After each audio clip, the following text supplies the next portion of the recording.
नमस्कार विद्यार्थी मित्रांनो, आपण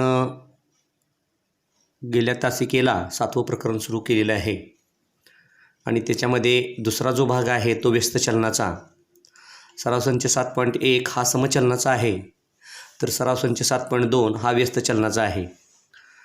25 तारखेच्या मीटिंगमध्ये आपण व्यस्त चलन याची मांडणी करून सराव संच 7.2ला सुरुवात केलेली आहे. तर व्यस्त चलन कसं मांडलेलं आहे, तर इथं दाखवलेलं आहे एक्स आणि वाय यामध्ये व्यस्त चलन आहे असं म्हटलं की ते गणिती स्वरूपात एक्स प्रमाणात 1/y, एक्स बरोबर हा हे जे चिन्ह आहे ते जातं आणि k/y, के स्थिर, के बरोबर हा वाय एक्सला गुणिले के बरोबर एक्स गुणिले वाय अशी मांडणी होती. सराव संच 7.2 मध्ये पहिला जो भाग आहे त्यातला पहिला प्रश्न मजुरांची संख्या आणि दिवस. एखाद्या कामाला 30 मजूर लावले तर 6 दिवसात ते काम पूर्ण करतात. मजुरांची संख्या आपण कमी केली, 20 केली, दिवस जास्त लागलेले आहेत 9.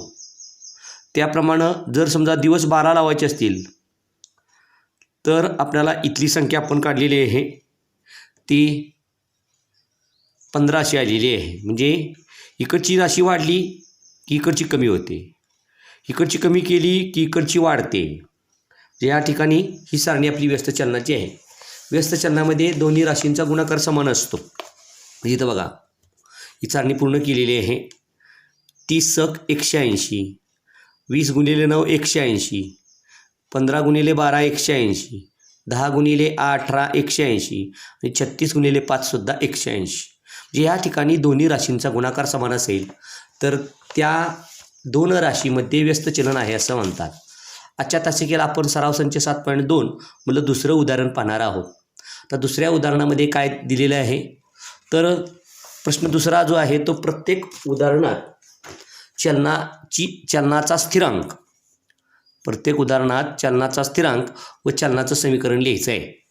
तर इथं ते येताना दिलं आहे पी आणि क्यूमध्ये व्यस्त चलन आहे, जे पी प्रमाणात 1/q हे चलनाचं समीकरण म्हणजे गणितीय स्वरूपातील व्यस्त चलन दिलेलं आहे. आता हे चिन्ह काढून टाकायचं, इथं के यायचा, म्हणून पी बरोबर k/q. आता हा जो क्यू आहे तो स्थिर आहे. आता केची किंमत काढताना पी तिकडं गुणिले होणार आहे, म्हणून के बरोबर पी गुणिले क्यू. आता इथं काय दिलेलं आहे, पी बरोबर 15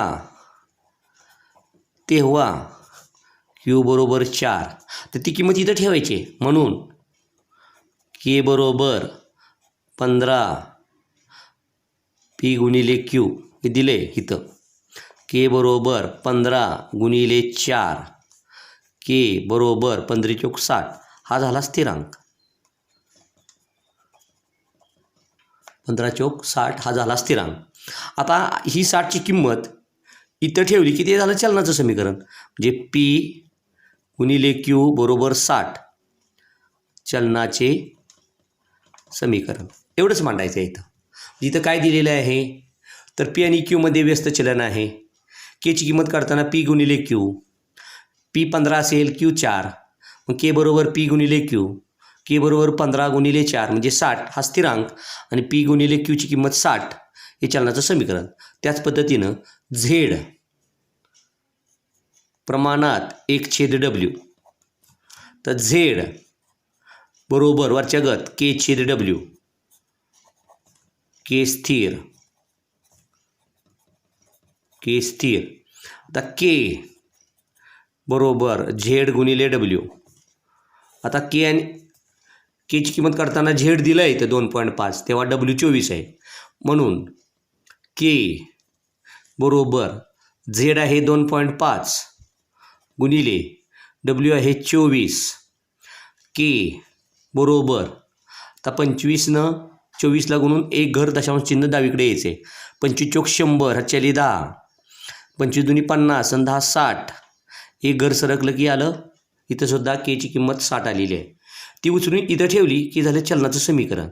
झेड गुणिले डब्ल्यू बरोबर 60 हा आला स्थिरांक आणि हे झालं चलनाचं समीकरण. चलनाचं समीकरण म्हणजे व्यस्त चलनामध्ये दोन्ही राशींचा गुणाकार केला की आपल्याला स्थिरांक येतोय आणि त्या गुणाकाराची किंमत त्या दोन चलामध्ये ठेवली की ते झालं चलनाचं समीकरण. त्याच पद्धतीने इथं दिलेलं आहे बघा. यस प्रमाणात 1/t वर्ग. यस प्रमाणात 1/t वर्ग. तर यस बरोबर 1 यस बरोबर 1/च्या ऐवजी k/t वर्ग. के बरोबर यस गुणिले टी वर्ग. के बरोबर यस गुणिले टी वर्ग. आता इथं केची किंमत काढताना आपल्याला यसची किंमत इथं 4 ठेवायची आहे, टीची 5 ठेवायची. मग के बरोबर यस किती आहे 4 गुणिले टीचा वर्ग म्हणजे 5चा वर्ग. के बरोबर 4 गुणिले 5चा वर्ग 25.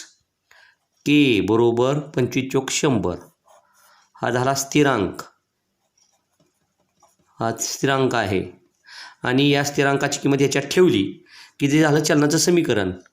म्हणून यस गुणिले टी वर्ग बरोबर 100 चलनाचे समीकरण. चलनाचे समीकरण. तर त्याचप्रमाणे प्रश्न दुसऱ्यातील चौथा आकडा आहे. यस प्रमाणात 1/वर्गमूळ चिन्हात वाय. जेव्हा x 15 तेव्हा y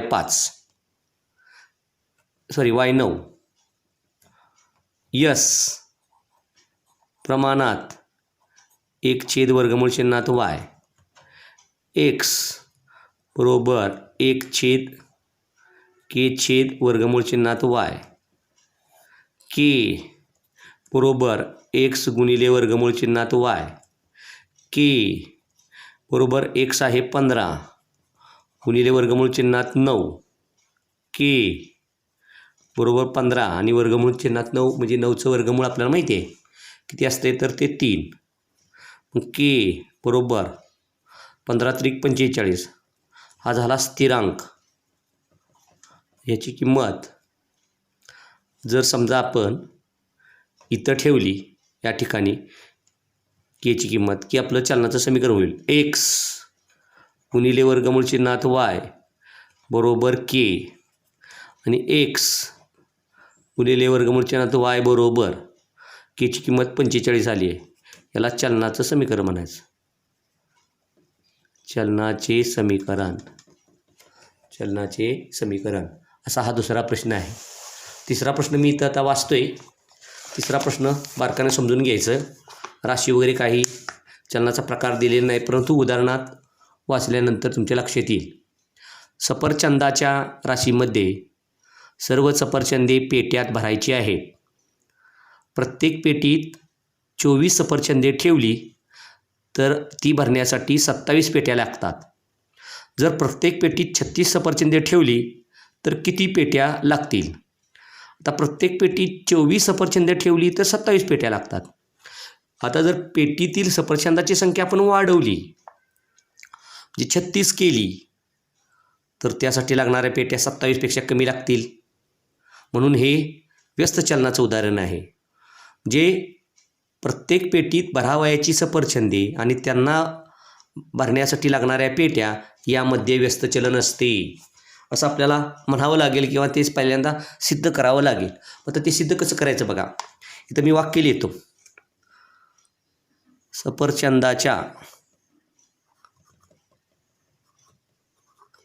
सफरचंदाच्या राशीमध्ये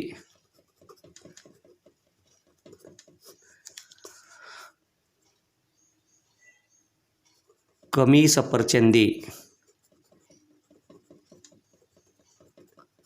भरली की जास्त पेट्या लागतील.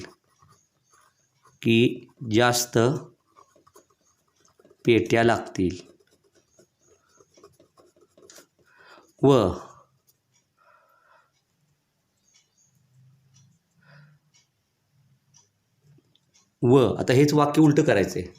जास्त सफरचंदे भरली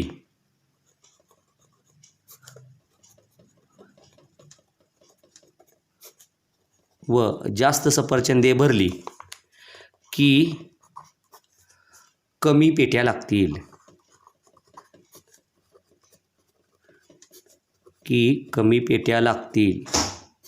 म्हणून हे व्यस्त चलन आहे. प्रत्येक पेटीत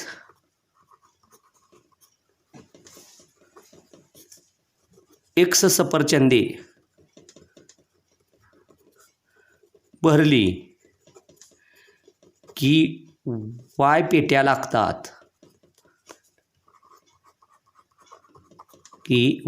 लागतील असे मानू.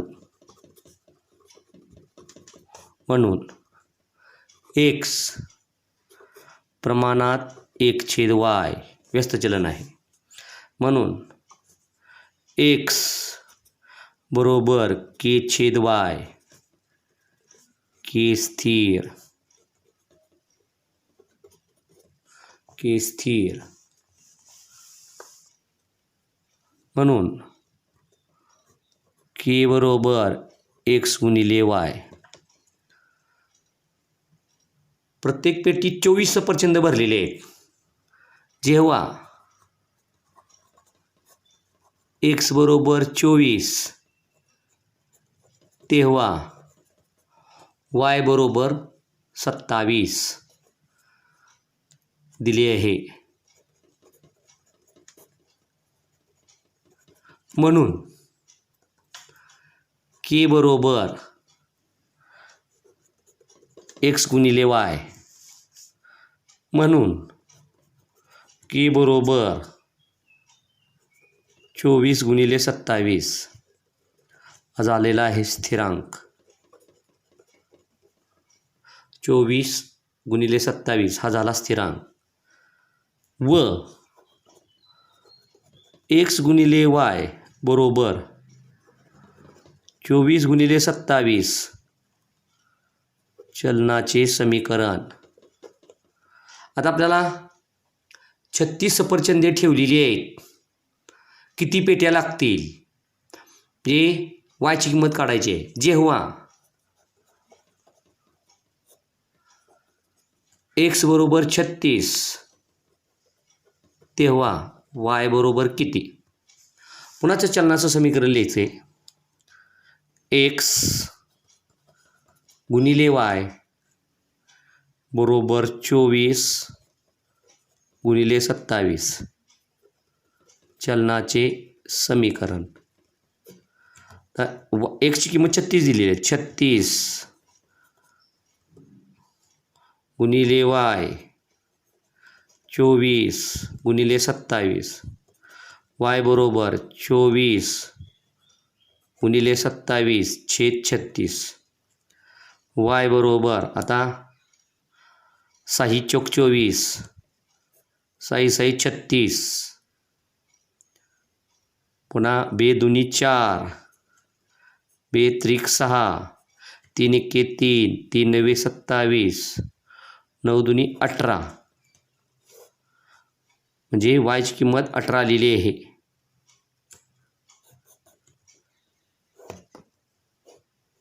y बरोबर 18. म्हणून 36 सफरचंदे भरण्यासाठी